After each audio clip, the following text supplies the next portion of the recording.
আপনি এখানে শুয়ে আছেন কেন? হ্যাঁ, তো কেমন দেখা যায় দরজার মধ্যে শুয়ে আছেন? নেন।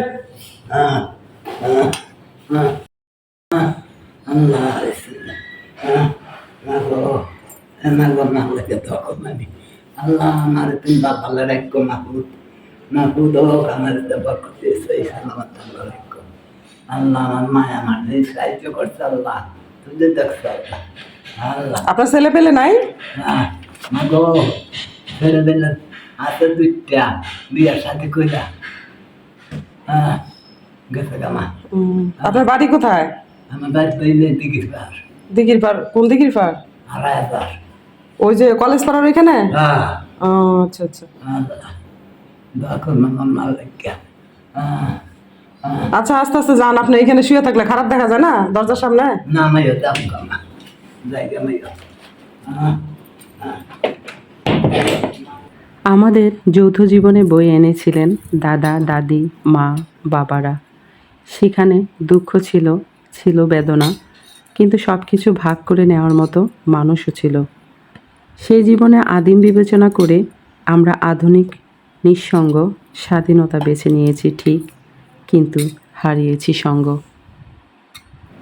মানুষের মনে অহংকার বোধ জন্মে, রূপ বা আকার, বাল্য যৌবন ও বার্ধক্য এক এক রকম হয়, অবশেষে মৃত্যুর সঙ্গে সঙ্গে তাহার ধ্বংস হয়ে যায়। আসসালামু আলাইকুম মাই ইউটিউব ফ্যামিলি, কেমন আছেন সবাই? আই হোপ সবাই ভালো আছেন। আলহামদুলিল্লাহ, আমরাও সবাই ভালো আছি। মাই ভিলেজ লাইফ আয়শা চ্যানেলে সবাইকে স্বাগত। দূরে ও কাছে যে যেখান থেকে দেখছেন প্রত্যেককে জানাচ্ছি আন্তরিক শুভেচ্ছা ও অভিনন্দন। নতুন একটি ভিডিও নিয়ে আসলাম আপনাদের মাঝে। যদি ভালো লাগে তাহলে চলুন কিছুটা পথ আমার সাথে।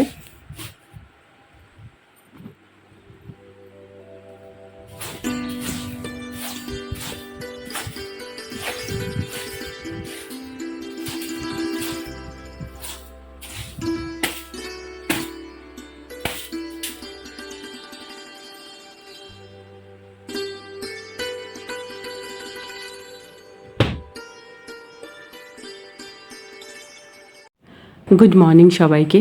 আজকে রবিবার, ঘড়িতে এখন বাজে প্রায় 6টার মতো। প্রতিদিনের মতো আজও হাঁটতে বেরোচ্ছি।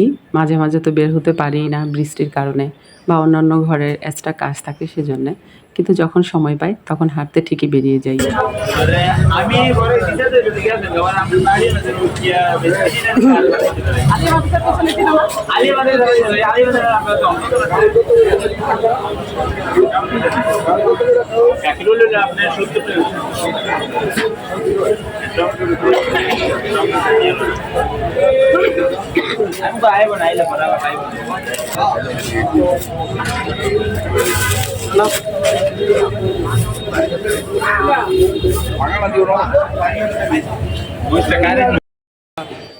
বেগুন 2টা। হ্যাঁ, সদাইগুলো রিকশায় তুলে দিয়েছি। ফ্রিতে আজকে টমেটো পেলাম 1 কেজি। আসলে কি হয়েছে, কিছুদিন আগে সদাই করতে গিয়েছিলাম, ওই ছেলেটা ভুলে আমাকে টমেটোটা দেয়নি, তো সেইটা আর কি ব্যাপার।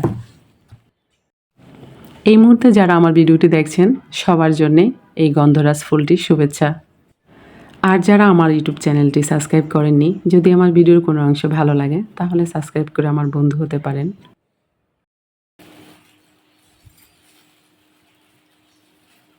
আমার পলিথিন খোলার মধ্যে একবারে ধৈর্য নাই, ছিঁড়া ফেলি।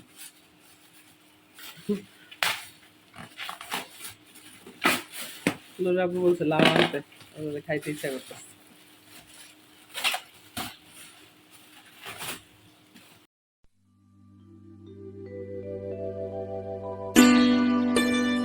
এটাও সাইড করে রাখো, যদি এক পাশে রাখো সিমগুলো।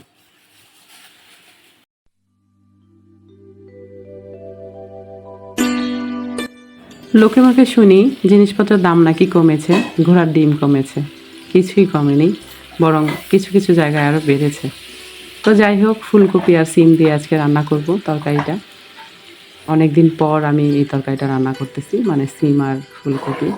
তো আজকে যেহেতু রান্না করছি, তো আমার মনে মনে ইচ্ছে আছে যে আজকে সকাল সকালে আমি ভাত খেয়ে নিব। যদিও রান্না করতে করতে একটু সময় লেগে যাবে, 11টা 11:30টার মতো বেজে যাবে। সকালবেলা তো সবাইকে নাস্তা দিয়ে দিলাম। ছোট মেয়ে আর ছোট ছেলে চলে গেছে মাদ্রাসাতে আর স্কুলে। তো মেজো ছেলে তো এক্সাম আছে 2টা থেকে, আজকে মেবি শেষ এক্সামটা ওর। তো বড় ছেলে তো বাসায় আছে। প্রথমে তো মাছগুলো কষিয়ে নিয়েছি আমি, আপনারা জানেন সবাই রান্নার প্রসেস আসলে। ফুলকপিগুলো বয়েল করে নিয়ে থাকেন অনেকেই, বাট আমি সেটা করিনি, একটুখানি ভেজে নিয়েছি যে মশলাগুলো ছিল মাছের মধ্যে থাকা। তো সেটা দিয়ে ভালো করে কষিয়ে তারপর একটু গরম জল দিয়ে দিব। আর এই পাশে একটু লবণ আর হলুদ দিয়ে ডালটা সিদ্ধ করে নিয়েছিলাম। তারপর কেটে রাখা যে লাউটা ছিল সেটা দিয়ে দিলাম আর একটা টমেটো দিয়ে দিলাম। তো এই পর্যায়ে এসে ডালটা হয়ে গিয়েছে আলহামদুলিল্লাহ।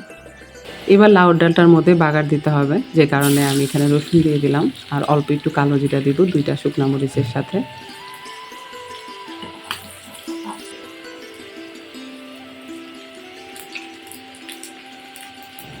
আমার রান্নার সাথে কার কার রান্না মিল হয় একটু জানাবেন, যে আমার মতো হয় কিনা।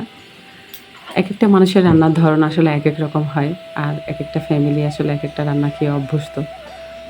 তো যাই হোক, বাগারটা আমি দিয়ে দিলাম, আলহামদুলিল্লাহ খুব সুন্দর হয়ে গিয়েছে।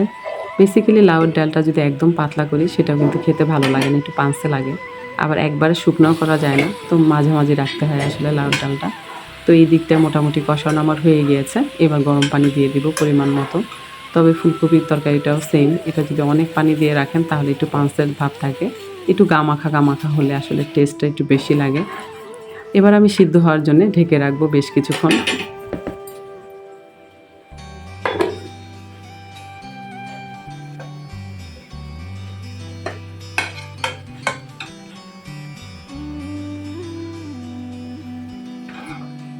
যেহেতু আমার তরকারিগুলো একদম বয়েল হয়ে গিয়েছে, তো এই পর্যায়ে এসে আমি মাছটা দিয়ে দিব।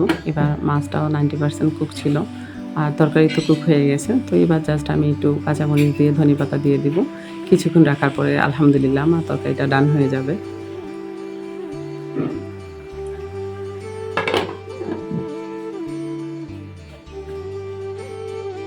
নিজেদের গাছের এভাবে কামরাঙা মরিচ দিয়ে ভাত খাওয়ার মজাই কিন্তু আলাদা। গরম গরম ভাতের সাথে কামরাঙা মরিচ, ওয়াও, অসাধারণ আসলে।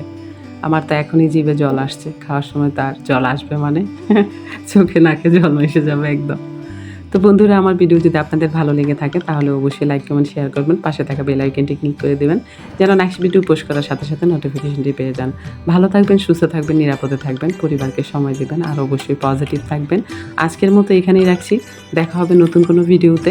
আল্লাহ হাফেজ।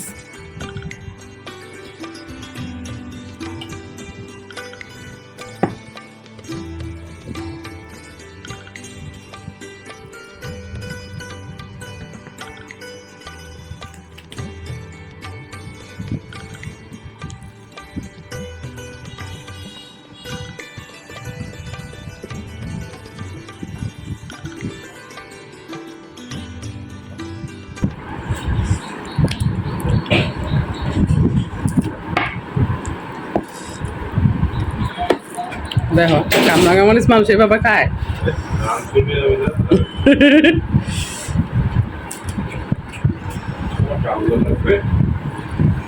ওর আপুরে বলো